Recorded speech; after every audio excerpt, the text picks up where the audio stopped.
Vamos dar início à nossa escola dominical. Peço que os irmãos que não se acomodaram ainda possam se acomodar aí. Vamos iniciar com uma oração. Senhor nosso Deus, nosso Pai, te damos graças, Senhor, porque podemos estar em Tua casa, Senhor, para aprender um pouco mais da Tua palavra, Deus. Usa o Teu servo, ó Deus, para falar somente aquilo que o Senhor quer que aprendamos, ó Deus. Continua a abençoar esta igreja, Senhor. Continua a fortalecer e dá-nos mais conhecimento do Senhor, ó Pai. Esteja com cada família aqui representada, também com as pessoas que estão conectadas em suas casas, ó Pai. Esteja abençoando, Senhor, cada família desta igreja. Te pedimos por tudo, em nome de Jesus. Amém. Continuamos então com a mesma ideia que a gente vem trazendo dos profetas menores, e o foco é sempre conhecendo Deus através dos profetas menores. A Bíblia, ela é uma exposição de como Deus trabalha na nossa vida. Então, quando a gente lê, seja Antigo Testamento ou Novo Testamento, a gente vê a ação de Deus direta na nossa vida, e vê como Deus se relaciona com o homem. Tanto lá no Antigo Testamento, quanto no Novo Testamento, há uma relação de Deus com esse homem. Então, a gente agora vai estar olhando, né, nessa proposição que a gente tem aqui, é olhar para esses profetas menores e como Deus se relacionou com eles e com o seu povo, na época que ele levantou esses profetas. Ok? Eu trouxe aqui mais ou menos um esboço de como está distribuído o livro de Oséias. Eu já dei a primeira parte, eu vou dar uma passada rápida pela essa primeira parte, e depois a gente entra numa segunda parte. Eu tentei aqui dividir o livro de Oséias em duas partes, mas ele é um livro que daria para estudar o ano inteiro. Mas como a gente não tem esse tempo, tem outros profetas também, eu vou tentar aqui trazer assim de uma forma mais sucinta, mas que dê uma visão geral do livro, ok? Então a gente tem no capítulo 1, versículo 1, autor, destinatário, data e ocasião. E aí do capítulo 1 ao capítulo 3, o que a gente vê é a história da vida de Oséias, a história familiar da vida de Oséias é sua mensagem. Que relação existe entre a história de Oséias e sua família com a mensagem, lembrando sempre que quando que um profeta era levantado? Quando nada estava dando certo, quando a coisa estava feia, quando estava tudo complicado, Deus levantava um profeta. Os líderes não escutavam mais, ninguém mais escutava, então Deus levantava um profeta para falar para o povo, ok? Tanto para o povo quanto para os líderes. Outra coisa importante aqui, quando a gente fala de Oséias, era o contexto histórico. Contexto histórico, esse é o reino do norte, que tinha recuperado as suas terras a partir ali do 10º rei, Jeroboão II. Eles estavam vivendo, o povo do reino do norte estava vivendo um momento de grande...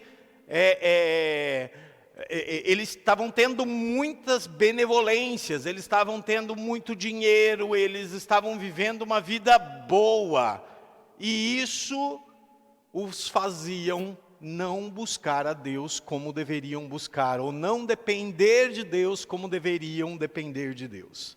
Então esse é mais ou menos o contexto histórico, a gente já vem falando sobre esse contexto, né? Vários profetas que passaram nesse período de Jeroboão II. E aqui a gente tem, e é legal que a estrutura é mais ou menos assim, porque ele não tem uma sequência e vai encaixando, tem vários pedaços conectados. Oséias é um escritor fantástico, ele vai conectando e vai falando de algumas características do que Deus quer falar. Então ali você tem a família do profeta, condenação e juízo, restauração e bênção. Relacionamento do Senhor com Israel, condenação e juízo, restauração e bênção. O amor restaurador, condenação e juízo, restauração e bênção. Nessa primeira parte você vê que é os 3 primeiros capítulos que foram dados na aula passada, ok? Eu vou só passar rapidamente por isso, só para a gente entender. E depois a gente poderia, do capítulo 4 até o capítulo 14, que é o último capítulo do livro, a gente poderia dividir em 2 partes. Alguns estudiosos dizem que essa segunda parte foi escrita após a queda de Samaria, que era a capital do Reino do Norte. Mas isso não se tem tão claro assim, não é tão evidente na Bíblia. Então a gente só estuda o texto e deixa essas coisas só para a gente entender um pouquinho de algumas características que vão surgir no texto, ok? Então, lembrando lá, se passar.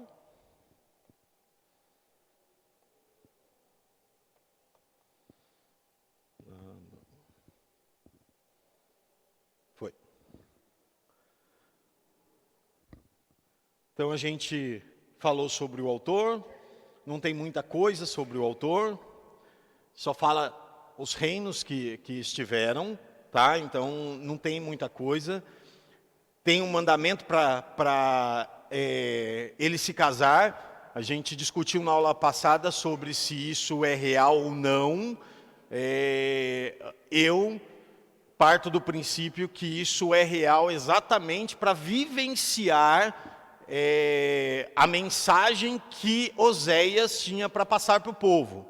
A gente tem várias histórias de profetas que fizeram coisas que normalmente eram vistas como errado, profetas que saíram nus pelas ruas e tantas outras coisas, e tudo isso evidenciou um pouco mais a mensagem, ela deu uma cor viva mais para a mensagem do que o profeta deveria dizer ao povo. Então, o que a gente vê é que a história dele ter casado com uma prostituta, que é um mandamento, Deus manda ele casar com uma prostituta, há uma discussão se essa história é uma história fictícia ou uma história real. Eu sigo a grande maioria dos estudiosos que defendem a linha de que sim, Oséias casou com uma prostituta, sim, era exatamente para dar o peso da sua mensagem e esse casamento era importante exatamente por causa desse peso, para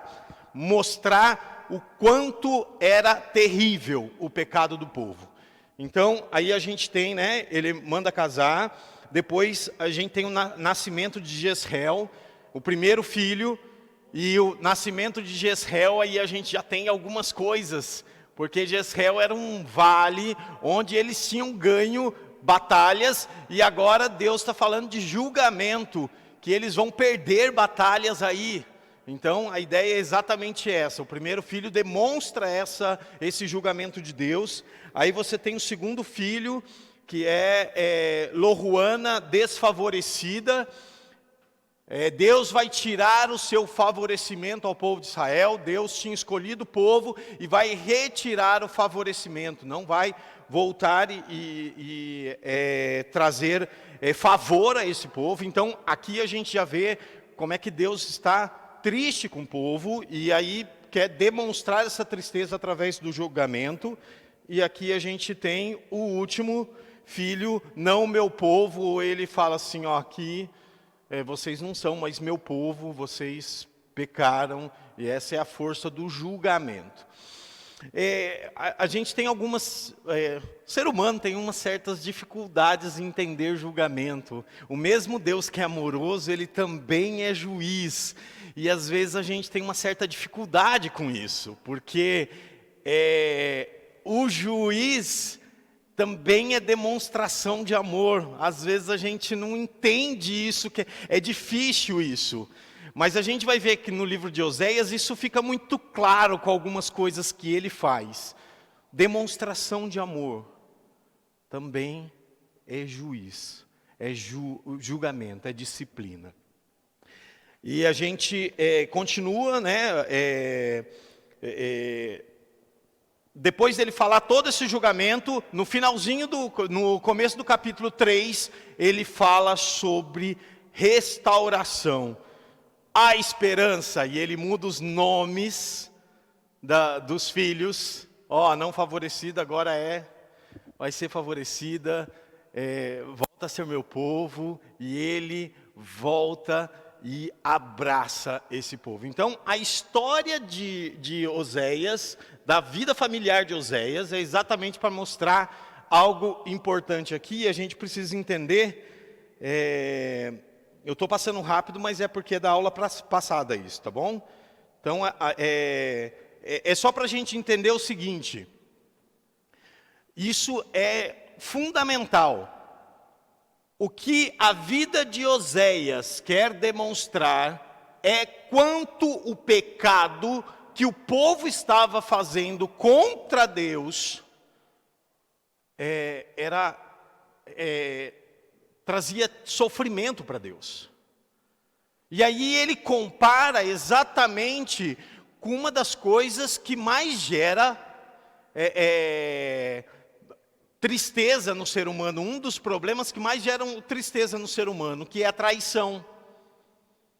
E aí você para e pensa, nós todos somos este povo, que como Gomer, e aqui a nossa comparação, a comparação com o povo de Israel e também a nossa comparação, é que nós somos a mulher prostituta, em que nos prostituímos. Como nos prostituímos? Quando colocamos outros deuses no lugar do nosso Deus. Era isso que o povo estava fazendo.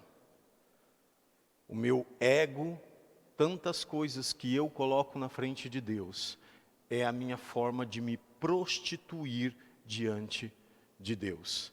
Então essa primeira parte aqui, ela demonstra a história, e a gente viu ali a profecia de julgamento, punição para Israel e a esposa infiel, mas logo depois ele entra no retorno, e é interessante que aqui, se a gente olhar aí o capítulo 2, versículos 14 a 23, portanto, eis que eu atrairei e a levarei para o deserto, e lhes falarei ao coração. Quando eu olho para essa cena, eu fico transtornado. Chego a ficar transtornado com a cena. É a cena de um marido traído, que foi atrás da sua esposa no meio da prostituição, e lá ela faz aquele acercamento que a gente está acostumado quando eu era adolescente, aí viu aquela menininha, e aí vai lá e chega junto, e vai aqueles argumentos e toda aquela coisa é isso que ele está fazendo, ele está cercando a esposa prostituta. Você entendeu a cena disso aqui? É isso que a gente precisa entender. Esse é o Deus amoroso. Apesar de aplicar punição, e apesar de todas essas coisas, ele tem um aspecto ele vai lá atrás, há uma ação de Deus, não é uma ação de quem foi ofendido, do ofensor de pedir perdão, é o de quem foi ofendido de buscar. E é isso que a gente precisa entender desse pecado, do pecado.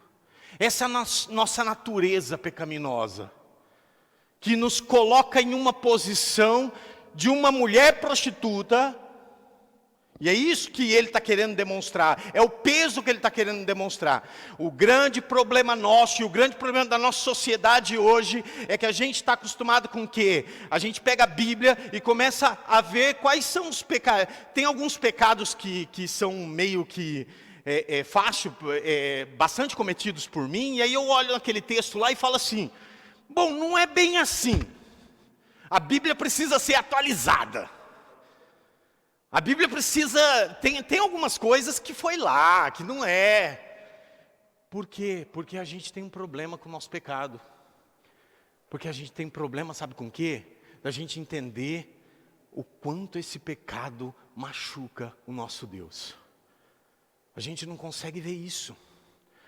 fica tão cauterizado, fica tão, sabe, era isso que estava passando com o povo de Israel, ele não sentia mais, era um sincretismo, eu usava a minha igreja, a minha religião, praticava a minha religião misturada com outras religiões, era um sincretismo e está tudo certo, está tudo ok, eu venho aqui na igreja, cumpro as obrigações, está tudo certo, está tudo bem.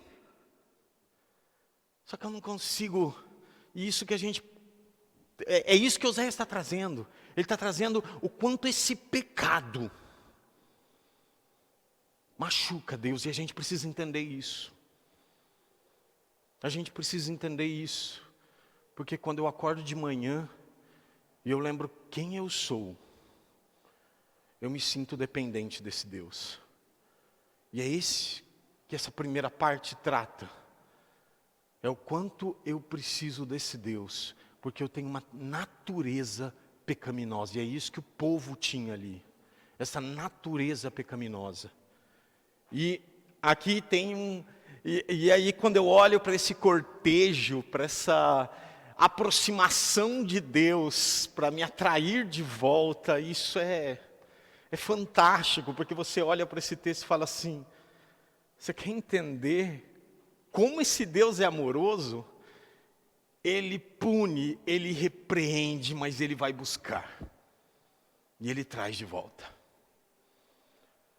Ele pune como um pai, que a gente vai ver aqui outras partes. Aqui nessa parte ele trata mais como a esposa e os filhos e os nomes aqui. E aí faz uma comparação com Israel. Ok. Então 3, de 1 a 5, disse o Senhor, vai outra vez, ama uma mulher amada do seu amigo e adúltera, como o Senhor ama os filhos de Israel, embora eles olhem para outros deuses e amem bolos de passas, comprei-a, pois para mim, por 15 peças de prata e 1 homer e meio de cevado. Ele vai atrás, ele busca. E aqui a gente vê a divisão de novo, e a gente passa agora para a divisão de baixo então. Agora a mensagem propriamente dita de Oséias, ali era a vida dele para dar aquele, vivificar a mensagem do que ele estava falando, dar cores para essa mensagem. E agora ele vai para a mensagem propriamente dita, e a gente tem essa primeira parte, a partir do capítulo 1 aí. Então, eu não vou ler, tem muito texto, 10 capítulos, ou 11 capítulos aqui, eu não colocaria, então vou trazer alguns textos para a gente tentar entender só essa primeira parte. Eu não sei se todos estão enxergando, mas aqui, é parte 1, do capítulo 4, 1 até o 11, 11.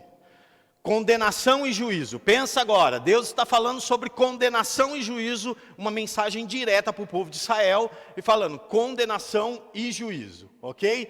Então, a acusação geral contra a nação. Então, do 4, de 1 a 3, ele tem uma condenação geral ali. E olha só o que diz o texto. Ouvi a palavra do Senhor, vós, filhos de Israel, porque o Senhor tem uma contenda com os habitantes da terra, porque nela não há verdade. Parece algo que só nesse verdade aqui parece que tem alguma semelhança com os nossos dias. Hoje já não há mais verdade, tudo é relativo.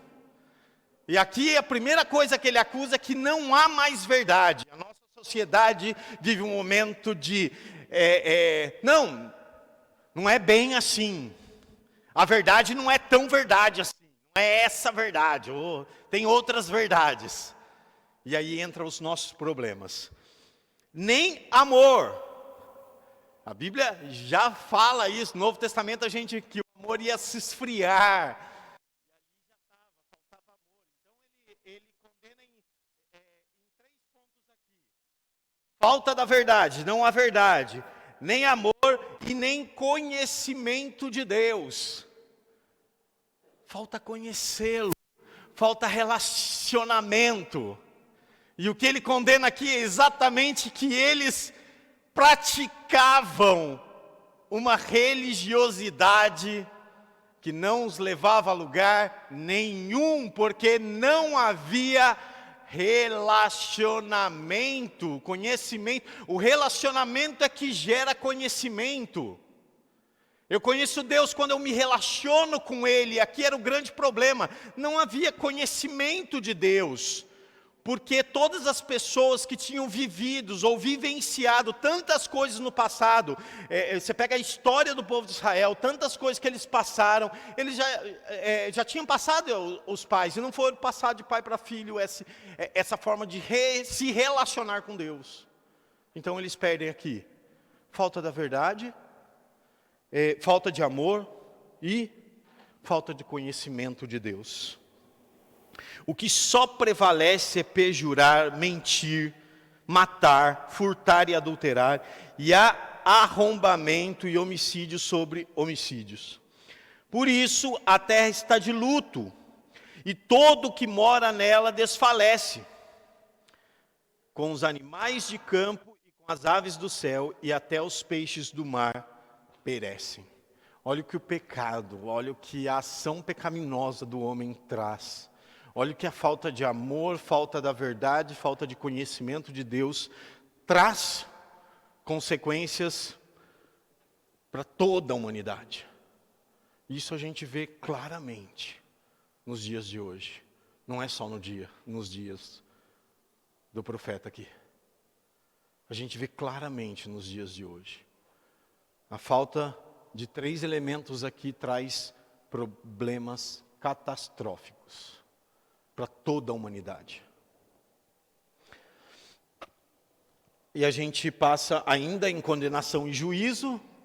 Ele começa a condenar várias coisas, e a gente tem a política sem controle, loucura, ganância nos assuntos externos, ou seja, eles queriam ter, eles estavam vivendo, quem tem, mais quer ter, e aí começou aquela coisa do ter, de mover, canção do arrependimento ineficaz. Aqui é fantástico, porque eu lembro de ter escutado esse texto muitas vezes na minha infância. Muitas vezes eu escutei esse texto. Vinde, tornemos para o Senhor, porque Ele nos despedaçou e nos sarará. Fez a ferida e a ligará. Depois de 2 dias nos revigorará. Ao 3º dia nos levantará e viveremos diante dele. Conheçamos e prossigamos em conhecer o Senhor como a alva, e a sua vinda é certa. Ele descerá sobre nós como a chuva serôdia que rega a terra. Que declaração fantástica de quem é Deus e o que Ele representa. Vamos! Levantemos, vamos, e vamos buscar esse Deus. Maravilhoso. O problema é que no texto abaixo ele fala assim, essa é a resposta de Deus. Que te farei, ó Efraim, que te farei, ó Judá, porque o vosso amor é como a nuvem da manhã e como o orvalho da madrugada, que cedo passa. Por isso eu os abati por meio dos profetas, pela palavra da minha boca os matei, e os meus juízos sairão como a luz, pois misericórdia quero e não sacrifício, e conhecimento de Deus mais do que holocaustos. A gente tem um gogó fantástico. A gente fala de coisas, vamos fazer isso. Mas o nosso coração vamos fazer o que é palpável. Vamos fazer os holocaustos, vamos fazer, cumprir as obrigações, e com isso a gente resolve todo e qualquer problema. Vinde. Ele fala, esse arrependimento insincero de vocês não serve para nada. Vocês falam isso com a boca cheia, que vai fazer e não fazem. Era isso que ele está falando aqui. Eles enchiam a boca para falar: não, vamos lá, Ele fez a ferida, Ele vai sarar. É o Deus que cremos. Somos tradicionais. Nós temos a palavra. Nós somos assim, nós somos isso. A gente busca. Mas o Senhor quer um coração quebrantado. Ele não quer pessoas que detêm ou falam que detêm esse Deus, ou que fazem parte desse Deus, mas não vivem esse Deus. Isso era um arrependimento insincero. Vinde e tornemos para o Senhor, porque Ele nos despedaçou e nos sarará, fez a ferida e aregará. Depois de 2 dias, não sei, sabe, esse conhecimento da palavra, essas coisas que eles tinham da palavra, é fantástico, porque está tudo ali na ponta da língua. Perguntar para várias pessoas aqui, tem vários textos bíblicos que estão na ponta da língua. A gente conhece tanta coisa. Somos reformados. Defendemos uma linha calvinista. Conhecemos a verdade. E o que fazemos com ela? Tornemos. Vamos. Não. Deus não quer sacrifício. Ele quer um coração quebrantado. Ele quer um coração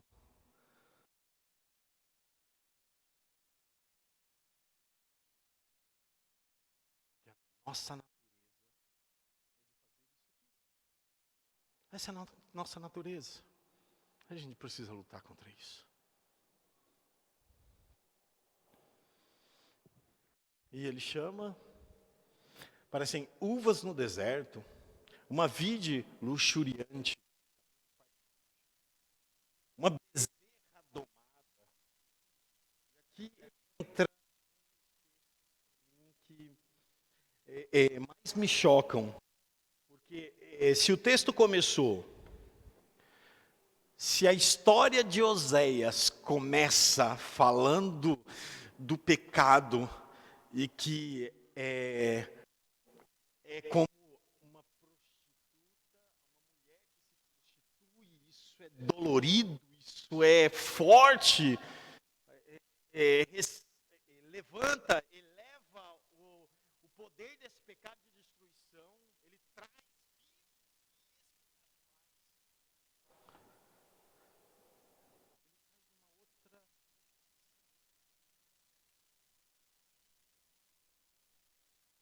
Quanto Efraim multiplicou altares para pecar.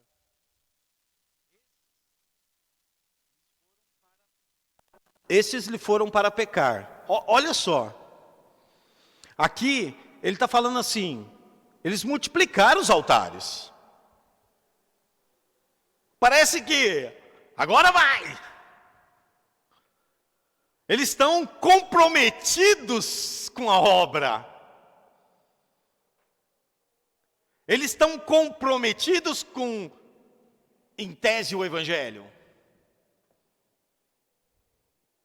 Estes lhes foram para pecar. Embora eu lhes escreva a minha lei em 10.000 preceitos, estes seriam tidos como coisa estranha, porque não se relacionam, porque cumprem os rituais, aumentam os templos para cumprir rituais, amam o sacrifício, por isso sacrificam, pois gostam de carne e a comem, mas o Senhor não os aceita. Agora se lembrará da sua iniquidade e lhes castigará o pecado. Eles voltarão para o Egito. O peso do Egito. Vários textos, lembra das carnes que a gente tinha lá no Egito? Eles eram escravos, mas lembrava da carne. Eles viviam como escravos e agora livres. Mas, ai, que saudade que eu tenho das panelas de carne do Egito. Esse é o grande ponto que a gente precisa entender, porque isso tem que estar vivo em mim toda manhã. Isso precisa estar claro para mim todos os dias. Eu tenho que saber quem eu sou todos os dias. E do que eu preciso todos os dias. Porque quando eu não entendo isso, eu vivo essa vida. Vamos cumprir o ritual. Ô, gente, tem que ir lá na igreja, lá, ó. Tem, né? Depois... Ai, meu Deus do céu, o seminarista não veio. Eu tenho que cumprir tabela. Eu preciso, né?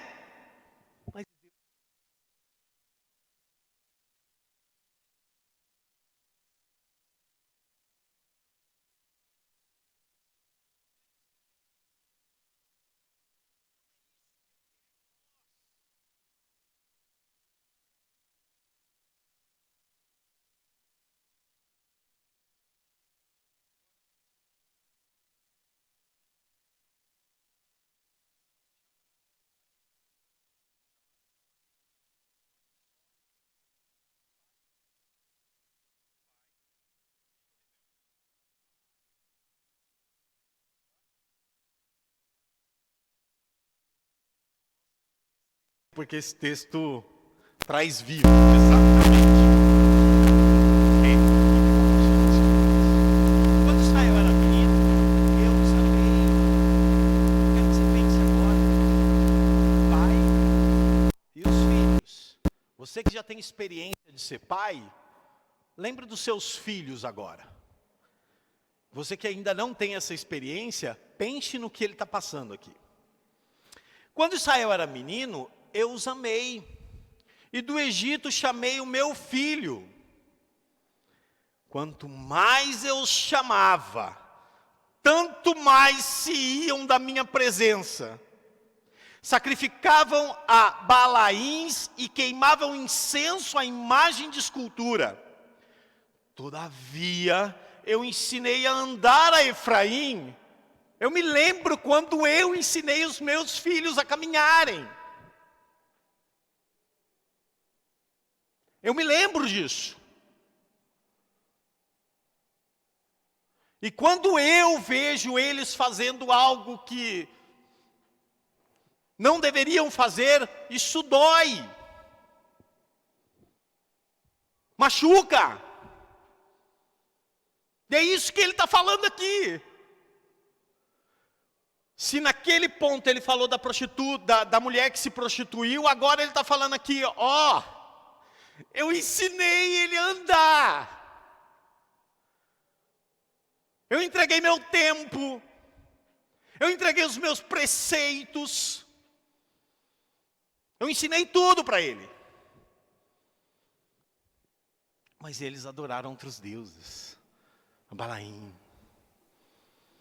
É interessante a fase da adolescência, porque a fase da adolescência, eu vivi ela e agora estou sentindo os meus filhos já entrando aí nessa fase.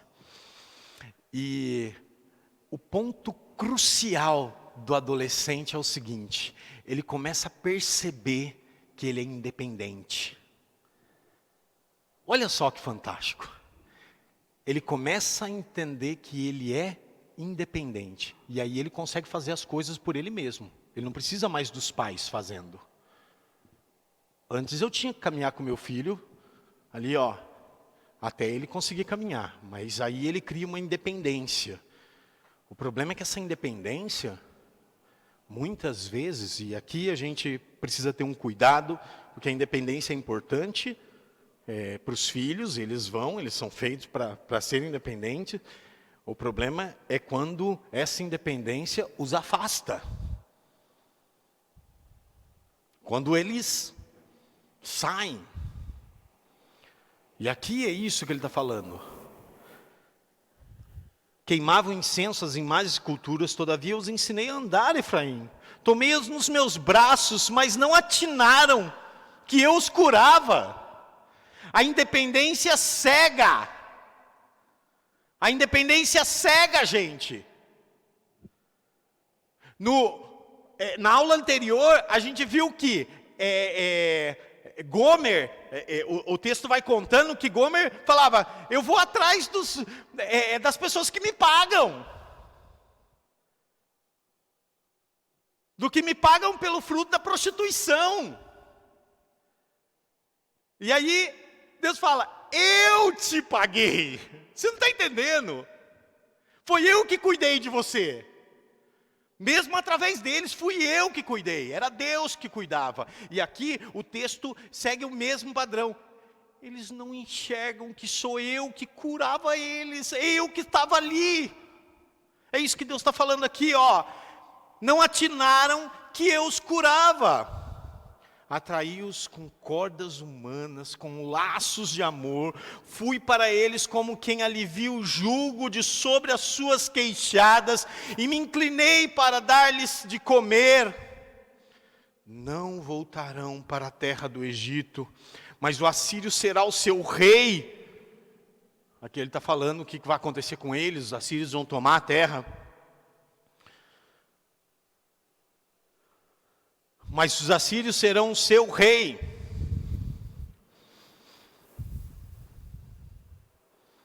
Porque recusaram converter-se. A espada cairá sobre as suas cidades e consumirá os seus ferrolhos e as devorará por causa dos seus caprichos. Porque o meu povo é inclinado a desviar-se de mim e se é concitado a dirigir-se acima. Ninguém o faz. Quando a gente começa a olhar para esses textos e começa a ver que somos que nem adolescentes, cegos pela nossa independência, e não nos lembramos que se levantamos ou se respiramos, foi Ele quem deu. A nossa independência acaba nos cegando. E aí a gente começa, você vê que uma coisa vai puxando outra, o trabalho, as preocupações da nossa vida, as nossas preocupações com os nossos filhos de serem profissionalmente bons, ou de andarem no caminho correto, e a gente se preocupa com as preocupações desse mundo e com todas as coisas desse mundo, e esquecemos que a nossa preocupação com os nossos filhos, ou a nossa preocupação com a nossa própria vida, era de estar com Deus, porque eu estando em Deus, nada me faltará. Ou eu não vou sentir falta de mais nada, como diz o salmista, no Salmo 23.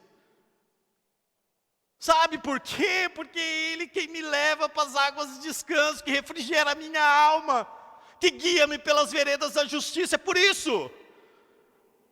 Mas a gente insiste conosco mesmo e com os nossos filhos a fazer algo, a gente precisa fazer algo. A gente precisa fazer sacrifício, a gente precisa de algo. E a gente acaba esquecendo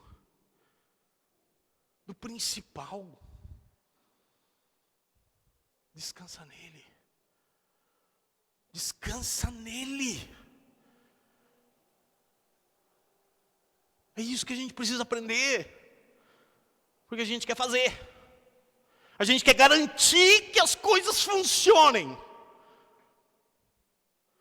Sabe, eu não entendo dessa minha garantia de que...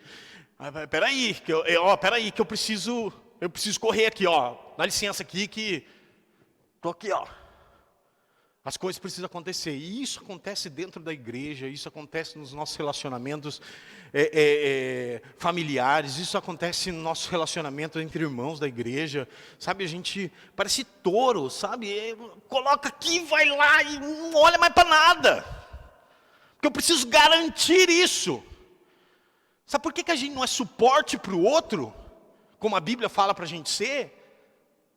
Porque a gente precisa garantir.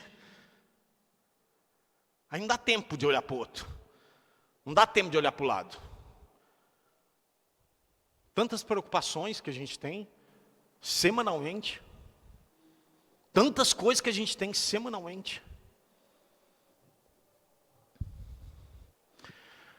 Mas esse Deus não é um Deus só de julgamento. Isso é fantástico quando eu olho para a Bíblia.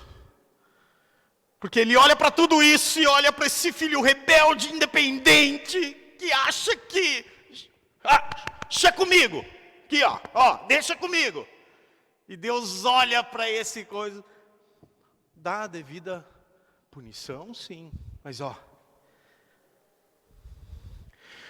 como te deixarei, ó Efraim? Como te entregaria, ó Israel? Como te faria, Admá? Como fazer-te com um Zeboim? São duas cidades que foram destruídas que nem Sodoma e Gomorra. Foram completamente destruídas. E ele olha e fala assim: como eu vou fazer isso com vocês? Mesmo sendo filho rebelde, mesmo sendo uma prostituta, mesmo sendo tudo isso, o que eu vou fazer com você se eu te amo? É isso que ele está falando. Como te deixarei, ó Efraim? Como te entregarei, ó Israel? Como te faria como Adná? Como te fartei como um Zeboim? Meu coração está comovido dentro de mim, as minhas compaixões a uma se acendem. Não executarei o furor da minha ira, não tornarei para destruir, ó Efraim, porque eu sou Deus e não homem, o santo no meio de ti, não voltarei em ira.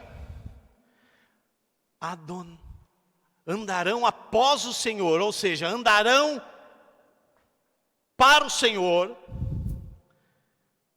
Estes bramará como leão. Quero que você imagine essa cena agora.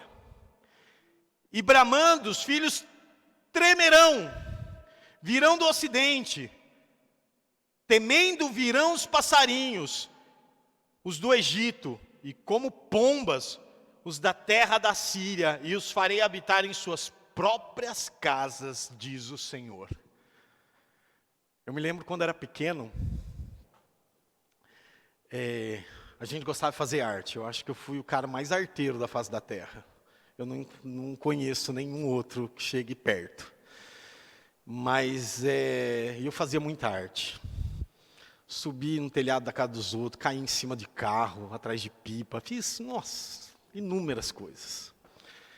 E lembro tantas vezes de fingir para a mãe que está ali perto de casa, e aí ir para outra rua para jogar videogame na casa de algum amigo. E era interessante que ninguém escutava, mas quando a minha mãe saía na rua e gritava o meu nome, eu começava a tremer. E aí eu começava a tremer e saía correndo para voltar para casa, porque eu sabia que ela descobriu. Eu sabia que ela descobriu que eu não estava onde eu tinha falado que estava. E eu tremia. E os meus amigos falavam: eu não escutei nada, Neito. Como é que você escutou isso? Eu não escutei nada. E eu: não, minha mãe está me chamando, é certeza, cara. Agora eu vou apanhar. E eu saí correndo, ia para casa e minha mãe acabava comigo. Falava: aquele sermão.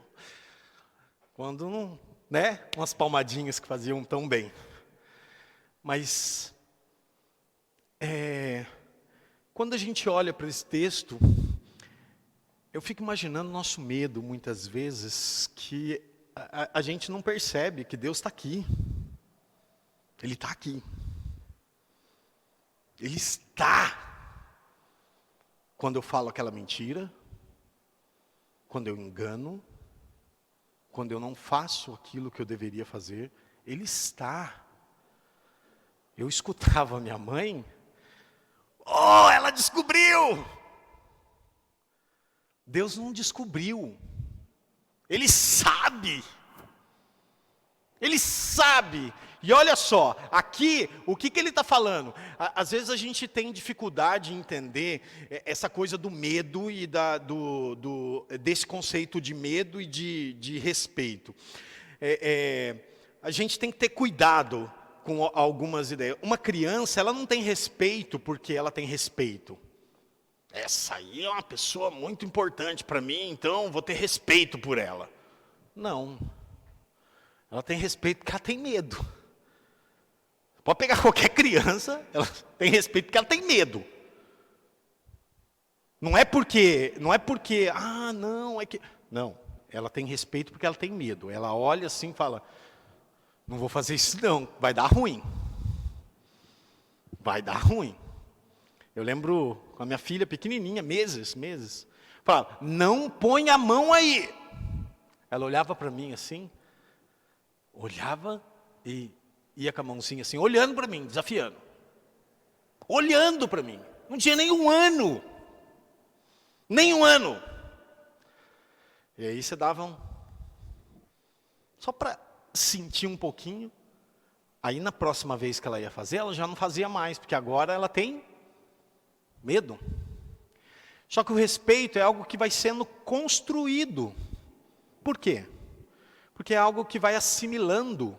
Com o passar do tempo você vai vendo, essa pessoa que me castiga, ela se preocupa comigo. Ela se preocupa comigo. Por isso que Deus castiga aqui. Por isso que Deus está falando de julgamento. Por isso que Deus fala, eu amo você. A prova do meu amor é que eu me importo. Sodoma e Gomorra, o que eu faço? Queimo. Eu queimo. Acabou. E aí o texto diz, como te deixaria, ó Efraim? Como eu vou te deixar? Não. Por quê? Porque eu te amo. Porque eu quero cuidar de você. Eu quero te ver andando pelo caminho correto. Eu quero te ver andando assim. E é por isso que Deus trata a gente. É por isso que Deus trabalha a nossa vida. E aqui ele fala sobre os passarinhos que vão do Egito, então, escutou o barulho e só escutou e falou, gente, minha mãe está chamando. Tem que ir. E eu sempre achei que ela estava certa. Eu fazia errado, mas eu sabia que ela estava certa, isso que era o pior.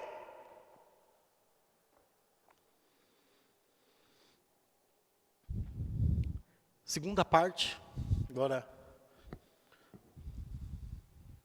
Aí ele começa a falar sobre a arrogância do povo de Israel. Você lembra que Jacó puxa, ele trata aqui, traz de novo a cena de Jacó que tira, agarra no pé na hora que vai nascer lá, agarra no pé do irmão, sai e se acha o bambambam e luta. E aqui a gente tem, né? A arrogância e a autossuficiência. E a gente vai perceber que o nosso maior problema é a autossuficiência. Sempre. Porque a gente deixa Deus porque a gente se acha suficiente. A gente acha que a gente pode. E era isso que o povo de Israel fazia. Não, a gente cumpre os holocaustos e as regrinhas e está tudo certo. Por que eles se achavam autossuficientes? Qual era o momento que eles estavam vivendo? Bonança. O nosso rei Jeroboão II, esse cara é bom. Esse cara trouxe para nós o nosso território de volta. Agora, olhando lá para Israel. Ele trouxe para nós o território de volta. Esse é o cara. Esse aí, ó. Joinha para ele. E esse é o nosso problema. É o nosso rei. Aquele que Deus falou que não era para eles buscarem, lembra? Lembra Samuel? Samuel, mas fala para eles. Ok, eles estão querendo um rei? Deus trabalhava com juízes. Eles estão querendo rei, mas peraí, avisa eles lá. Avisa eles que o rei vai fazer isso, vai pegar as filhas, vai mandar trabalhar lá, vai tomar 1/3 do que vocês têm, vai fazer não sei o quê, e aí um montão de coisa. Mas avisa eles aí. E aqui eles estão revigorante. Esse rei esse é bom. Tá vendo, Deus? Lá atrás o senhor falou que não, mas olha esse cara aqui. Esse cara é bom.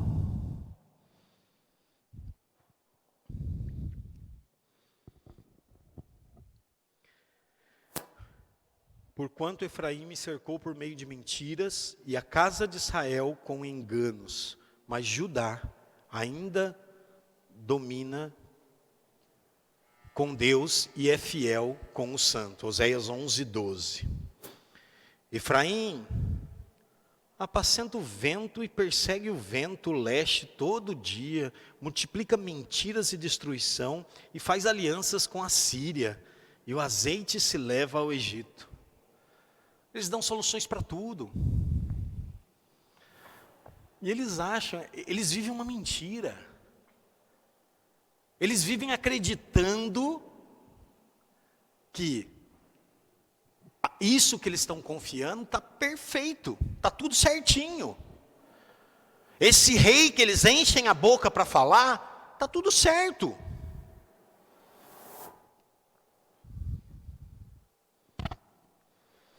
Efraim, mercador, tem nas mãos balança enganosa e ama a opressão, mas diz, contudo, me tenho enriquecido e adquirido grandes bens em todos esses meus esforços.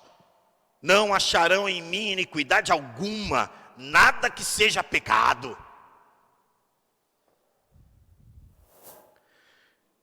Quando falava Efraim, havia tremor, foi exaltado em Israel, mas ele se fez culpado no tocante a Baal e morreu. Agora pecam, e aqui entra os textos que a gente fala que provavelmente aqui já Samaria já tinha caído. Quando falava Efraim, havia tremor, foi exaltado em Israel, mas ele se fez culpado no tocante a Baal e morreu. Agora pecam mais, e da sua prata fazem imagens de fundição, ídolos segundo o seu conceito, todas obras de artífices dizem, sacrificai a eles, homens até beijam bezerros.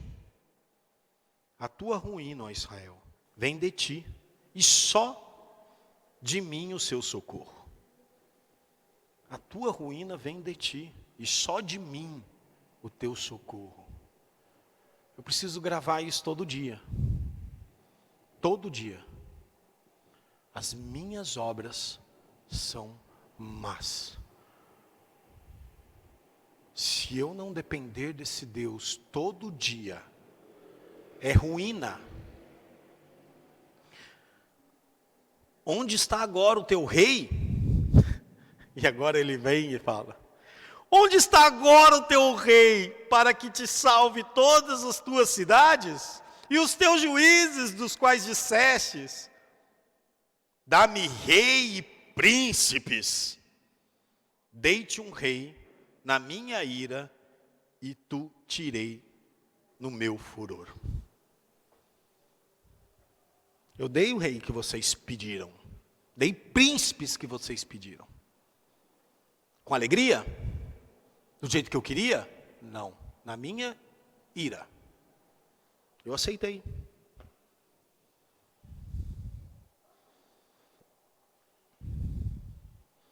Agora, última parte. Abra sua Bíblia em Oséias 14.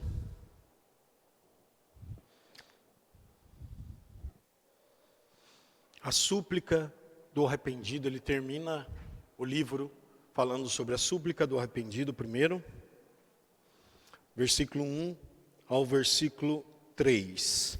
Volta, ó Israel, para o Senhor teu Deus, porque pelos teus pecados estás caído. Tende convosco palavras de arrependimento e convertei-vos ao Senhor, dizei-lhe, perdoa toda iniquidade, aceita o que é bom e, em vez de novilhos, os sacrifícios de nossos lábios. Em vez de novilhos, o sacrifício dos nossos lábios. A Síria já não nos salvará. Não iremos montados em cavalos e não mais diremos a obra de nossas mãos. Tu és o nosso Deus, por ti o órfão alcançará misericórdia. A resposta divina: curarei a tua infidelidade. Opa! Ele não está falando aqui, ei, cure a tua infidelidade. Quem que cura? Deus. 5 passinhos aqui, 5 passinhos aqui? Não. Busque a Deus e Ele vai curar a sua infidelidade. O Espírito Santo, o que Ele faz? Produz fruto do Espírito. E é isso que cura a nossa infidelidade. É isso que cura as nossas mazelas. Serei para Israel como orvalho, ele florescerá como o lírio e lançará as suas raízes. Fico imaginando o orvalho ali molhando toda aquela planta e a planta crescendo como um renovo. É isso que Deus faz, aonde Ele passa, Ele vem trazendo um renovo. Esse processo não é um processo imediato, Deus vai trabalhando como Ele tem trabalhado a vida de todos aqui. As nossas vidas. Estender-se-ão seus ramos, e o seu esplendor será como a das oliveiras, e sua fragrância como do Líbano. Os que se assentam de novo, à sua sombra voltarão, serão vivificados como cereal e florescerão como a vide. A sua fama será como a do vinho do Líbano. Ó Efraim, que tenho eu com os ídolos? Eu te ouvirei e cuidarei de ti. Sou como cipreste verde, de mim procede o teu fruto. Que fantástico olhar para o Antigo Testamento e ver verdades que a gente é rodeada aí. Lembre-se sempre, aqui está falando de planta, antigamente as primícias eram aquelas frutas que se levavam para você vender toda a sua plantação, toda a sua colheita. Então você levava os primeiros frutos. E o Espírito Santo nada mais é do que isso na nossa vida hoje. Paulo fala isso. Fala que Ele é as primícias, a gente já vive. Isso que Ele está contando aqui, a gente tem vivido isso através do Espírito Santo. Quem não tem histórias para contar de coisas que Deus transformou na sua vida? E continua transformando. E continua trabalhando. Conselho final. Quem é sábio, que entenda essas coisas. Quem é prudente, que o saiba. Porque os caminhos do Senhor são retos e justos andarão neles, mas os transgressores nele cairão. Quer andar? Queremos andar nos caminhos do Senhor? Coração quebrantado. Coração quebrantado. Senão a gente fica aí, tentando caminhar e tentando. É Deus quem cura a nossa iniquidade. Que Deus nos abençoe e nos faça entender essas verdades que são tão vivas no Antigo Testamento como no Novo. Esse é o nosso Deus. Por isso que é tão bom ler um texto desse e ver como Deus se relaciona com o seu povo. É isso que Ele faz com a gente. Que Deus nos abençoe. Vamos orar. Senhor nosso Deus, nosso Pai, te damos graças, Senhor, porque podemos ouvir a Tua voz, ó Deus. Podemos confiar no Senhor, ó Pai, como um pai que cuida do seu filho, ó Deus. Que o instrui, que o direciona, e não somente isso, como promove mudanças, ó Pai. Nos ajuda, Senhor, a ser eternamente dependentes de Ti, Senhor. Tira de nós, Senhor, essa nossa autossuficiência, ó Pai. Quebra isso de nós, ó Deus. E nos faz todas as manhãs, Senhor, declarar quem somos, dependentes do Senhor, em todas as áreas da nossa vida. Nos dê um domingo abençoado por Ti, ó Pai. juntamente com as nossas famílias, ó Pai. Nos prepara para o culto. Senhor, continue a abençoar as nossas vidas. Nos dê um domingo de tranquilidade, Senhor, e de descanso no Senhor. Em nome de Jesus, amém.